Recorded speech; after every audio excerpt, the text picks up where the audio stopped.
One of the talks that I give is entitled The Myth of Normal, which is to say that we think that there are people who are normal over here, and then there's the pathological ones who have depression or anxiety or addiction or schizophrenia or bipolar disorder or any number of other ADHD or any number of other conditions.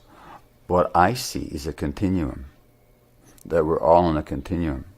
These traits, to one degree or another, are present in almost everybody. And it's a mythology to think that there's the normal and then there's the abnormal. Well, according to the research, the best place to be a schizophrenic in the world is not North America with all its pharmacopoeia.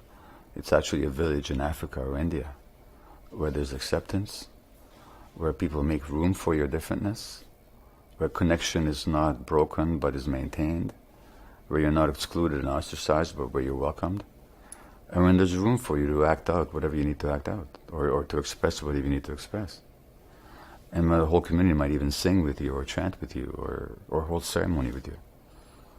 And maybe find some meaning in your quote-unquote craziness. So it's contextual and it's cultural. So disease is not an isolated phenomenon of an individual. It's a culturally manufactured or culturally constructed paradigm. So a society that cuts us off from our spirituality, that cuts us off from society by idealizing individualism and by destroying social contexts, which our society does, which ignores our emotional needs, is going to be a society that generates pathology. And I think that has to do with the very nature of the economic system that says that what matters is not who you are, but how you are valued by others. And our society values people for material. It's a materialistic society, which specifically means that what we value is not who people are, but what they produce or what they consume. And the people that neither consume nor produce, they're ostracized, they're shunted aside, and they're totally devalued. Hence the rejection of old people, because they no longer produce, and they're not rich enough to consume a lot either.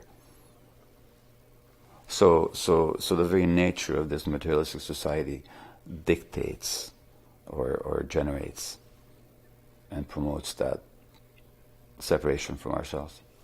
There is an intelligence, and I'm not speaking about a operative creature up there or out there somewhere doing things and deciding things, but there's an intelligence in nature and creation that if we ignore, we create suffering for ourselves and other people.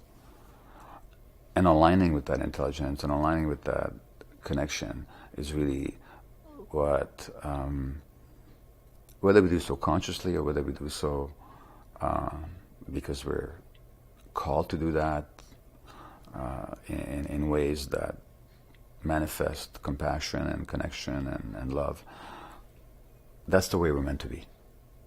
And so the recognizing that and the striving for it is what I call spirituality. The paths are many. Some find it through religion. Sometimes religion is an obstacle to that. In fact, often it is. But it may be a conduit to it as well, depending on who and how and where. It's what people are seeking. Many other paths that are not religious, but fundamentally there's this spiritual nature that if we ignore, we're actually ignoring an essential part of ourselves.